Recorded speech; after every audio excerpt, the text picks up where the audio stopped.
নমস্কার বন্ধুরা, welcome back to my family প্রাকৃতিক রূপকথা। এখানে আমি শেয়ার করে থাকি সপ্তাহে 3 দিন DIY ন্যাচারাল হোম রেমেডি, যেগুলি বানানো খুবই সহজ এবং যেগুলির কাজ দারুণ এফেক্টিভ। আশা করছি সকলে অনেক ভালো আছেন। সকলকে অনেক অনেক অনেক ধন্যবাদ আমাকে এতটা সাপোর্ট করার জন্য, এদের ভ্যালুয়েবল এক্সপিরিয়েন্স আমার সাথে কমেন্টে শেয়ার করার জন্য। তো আপনারা সবাই জানেন, এখন আমার চ্যানেলে চলছে 6 days হেয়ার ট্রান্সফরমেশন চ্যালেঞ্জ। অর্থাৎ আপনার চুল যদি এক্সট্রিমলি ড্রাই, রাফ, ফ্রিজি, আনম্যানেজেবল হয়ে থাকে, তাহলে আমার রেমেডিসগুলো ব্যবহার করে অনেকটা সোজা পথে চলে আসবে। অর্থাৎ সিল্কি, স্মুথ, শাইনি, সফট হয়ে যাবে। তবে হ্যাঁ, একটা শর্তে, যেভাবে আমি রেমেডিস ইউজ করতে বলছি এবং যেভাবে বানাতে বলছি, সেই প্রসেসগুলো কিন্তু আপনাকে স্টেপ বাই স্টেপ ফলো করতে হবে। এই 6 days হেয়ার ট্রান্সফরমেশন চ্যালেঞ্জের আজকে ডে নাম্বার 6। পরপর 5 দিন যে সমস্ত রেমেডিস ইউজ করেছিলাম, তার রেজাল্টস কিন্তু দুর্দান্ত ছিল। তো আপনিও যদি এই রেমেডিসগুলোর লাভ ওঠাতে চান, তাহলে ছোট্ট একটা কাজ করতে হবে, আমার চ্যানেলটা ভিজিট করুন, সেখানে ভিডিওগুলো দেওয়া আছে, পরপর দেখতে থাকুন। ভিডিও দেখে যদি আপনার ভালো লেগে থাকে, তখন চ্যানেলটা সাবস্ক্রাইব করে দেবেন এবং পাশে থাকা বেল আইকনটি ক্লিক করে রাখবেন, যাতে আমি যখনই কোনো ভিডিও আপলোড করবো, তখনই আপনি চটপট দেখে নিতে পারেন। তাহলে চলুন ডে 6-এ কি অ্যাপ্লাই করতে চলেছি সেটা আপনাদেরকে দেখিয়ে দিই।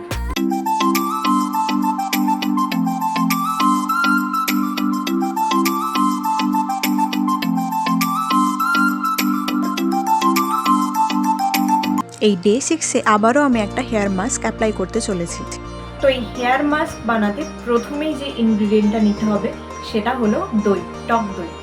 হেয়ার লেন্থ অনুযায়ী আপনাকে টক দই নিতে হবে। চুল ভালো রাখতে এবং স্ক্যাল্পে খুশকির সমস্যা কমানোর জন্য টক দই বেশ উপকারী ভূমিকা পালন করে। চুলের আর্দ্রতা ধরে রাখতে সাহায্য করে, ফলে সহজেই চুল রুক্ষ এবং শুষ্ক হয়ে যায় না। অর্থাৎ আপনার চুল সহজেই কিন্তু ঝাড়ু হয়ে যাবে না, এবং আপনার চুল যদি ঝাড়ু হয়ে গিয়েও থাকে, সেটা কিন্তু অনেকটা নর্মাল হয়ে যাবে।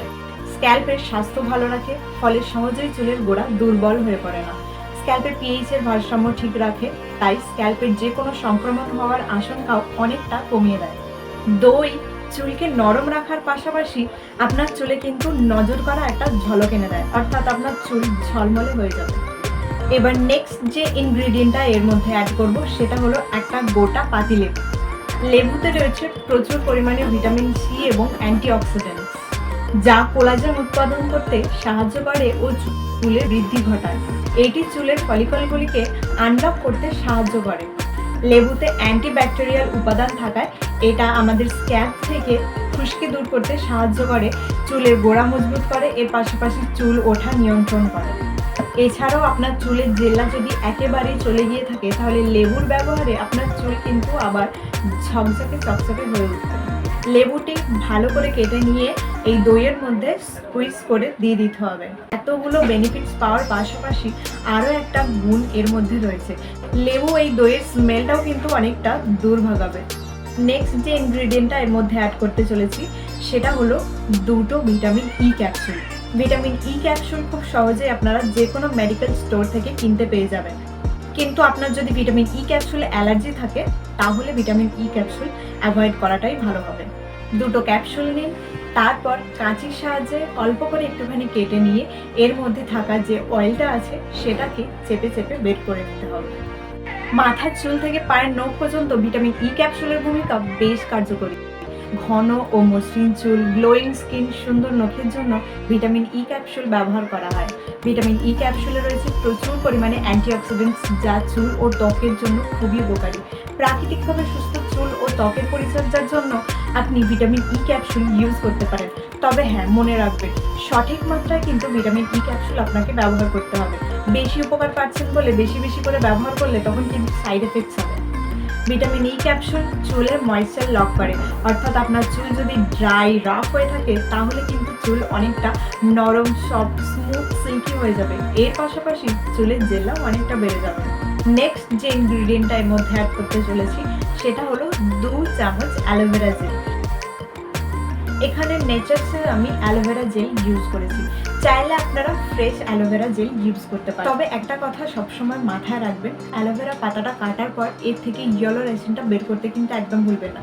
পাতাটা কেটে নেওয়ার পর 20 থেকে 25 মিনিট এটাকে এইভাবে সোজা করে রেখে দেবেন যাতে এর মধ্যে থাকা ইয়েলো রেশিনটা বের হয়ে যায়। তারপর পাতাটাকে খুব ভালো করে ধুয়ে নিয়ে এর মধ্যে থেকে জেলটা বের করে নিতে হবে। অ্যালোভেরা চুলকে সব সিল্কি শাইনি লম্বা তো বানায়, এর পাশাপাশি খুশকিও দূর করে এবং চুল শাইনি করতেও সাহায্য করে। নেক্সট যে ইনগ্রেডিয়েন্টটা এর মধ্যে অ্যাড করতে চলেছি সেটা হলো 2 চামচ মধু। মধুর উপকারিতা সম্পর্কে কি আবার নতুন করে কিছু বলতে হবে, কারণ আমরা সকলেই কম বেশি জানি মধু কতটা এফেক্টিভ। আপনার চুলের যদি টোটালি 12টা বেজে গিয়ে থাকে, চুল যদি ভরে গিয়ে থাকে, স্কিন টেন্স অর্থাৎ চুলের আগা ফেটে গিয়ে, তাহলে আপনি মধু ইউজ করতে পারেন। এই সমস্ত প্রবলেমকে কিন্তু মধু ফিক্স করে। মধু কিন্তু ন্যাচারাল ময়েশ্চারাইজার হিসেবে কাজ করে। আপনার চুলের যে কোনো রকম সমস্যায় আপনি মধু অনায়াসে ব্যবহার করতে পারেন। মধু চুলের ময়েশ্চারাইজারকে ধরে রাখে আর আপনার চুলকে সিল্কি সফট শাইনি করে তোলে। এছাড়াও চুলের বৃদ্ধি ঘটাতে এবং স্ক্যাল্পকে হেলদি ও ইনফেকশন ফ্রি রাখতে মধু কিন্তু দারুণ কার্যকরী। এবার এই সমস্ত ইনগ্রেডিয়েন্টগুলোকে একসাথে খুব ভালো করে মিক্স করে নিতে হবে। ভালো করে মিক্স করে নিলেই hair mask ready. Day 5 apply করেছিলাম একটা হেয়ার টনিক, আর হেয়ার টনিকটা অ্যাপ্লাইয়ের পর জাস্ট নর্মালি চুল ধুয়ে নিতে বলেছিলাম, তো শ্যাম্পু করতে বারণ করেছিলাম। কেন শ্যাম্পু করতে বারণ করেছিলাম? কারণ ডে 6-এ আবারও একটা হেয়ার মাস্ক অ্যাপ্লাই করে আবারও শ্যাম্পু দিয়ে চুল ধুতে হবে আপনাদেরকে। Hair mask ready. এবার অ্যাপ্লাই করতে করতে আমি বলবো হেয়ার মাস্কটা কারা কারা অ্যাপ্লাই করতে পারবেন, কতদিন অ্যাপ্লাই করতে হবে, কিভাবে অ্যাপ্লাই করতে হবে, এই সমস্ত কিছু।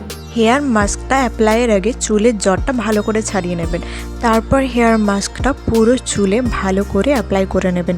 এমনভাবে হেয়ার মাস্কটা অ্যাপ্লাই করবেন দেখবেন পুরো চুলে যেন সমানভাবে অ্যাপ্লাই করা যায়। খুব জেন্টলি অ্যাপ্লাই করবেন, দেখবেন হেয়ার মাস্ক অ্যাপ্লাই করতে গিয়ে চুলে যেন জট না পড়ে যায়। পুরো হেয়ার লেন্থে ভালো করে মাস্কটা অ্যাপ্লাই করার পরে স্ক্যাল্পে খুব হালকা হাতে ম্যাসাজ করে নেবেন আস্তে আস্তে সার্কুলার মোশনে।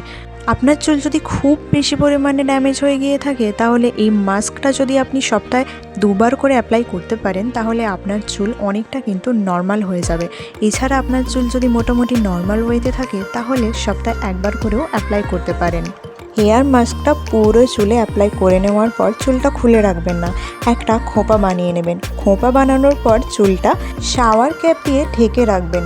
এইভাবে 1 ঘন্টা ওয়েট করবেন। 1 ঘন্টা পর মাইল্ড শ্যাম্পু দিয়ে চুল ধুয়ে নেবেন। আপনি যদি এই হেয়ার ট্রান্সফরমেশন চ্যালেঞ্জের কোনো ভিডিও মিস করে থাকেন তাহলে আমার চ্যানেলটা ভিজিট করে নিতে পারেন। সেখানে আমি আলাদা করে একটা প্লেলিস্ট ক্রিয়েট করে দিয়েছি 6 ডেজ হেয়ার ট্রান্সফরমেশন চ্যালেঞ্জ। এছাড়াও লিঙ্ক আপনি ডেসক্রিপশন বক্স থেকে পেয়ে যাবেন, সেখান থেকেও চেক করে নিতে পারেন। তো আজকের ভিডিও যদি আপনার ভালো লেগে থাকে তাহলে লাইক, শেয়ার, কমেন্ট করতে একদম ভুলবেন না। সবাই সুস্থ থাকবেন এবং ভালো থাকবেন। রেমেডিসগুলো ইউজ করে ফলাফল আমাকে জানিয়ে যাবেন। দেখা হবে নেক্সট অন্য একটা ভিডিও। টাটা।